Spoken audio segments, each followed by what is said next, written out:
what were some of your weaknesses, or what was your biggest weakness that was stopping you from becoming an ambitious agent? Biggest weakness is, I think a lot of people have, is being afraid. I was talking to an agent the other day and Bill says, oh yeah, she's afraid of her own shadow. Well, I remember that. That's no joke. You're afraid. I remember I was afraid that I was too young. I was afraid that I didn't have a nice enough car. I was afraid that I didn't know enough. And it just piles up and it paralyzes you. And as the years went on and I learned and I grew and Bill's talking about reading books, we read books, we talk to each other, we do business, and we have to lose that fear.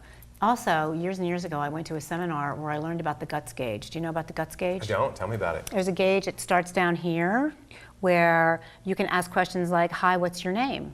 And as you go up the guts gauge, you can ask questions like, what would it do to you, Greg, if you couldn't sell your house? It would take a lot of guts for me to ask you that as a seller, right? Yeah.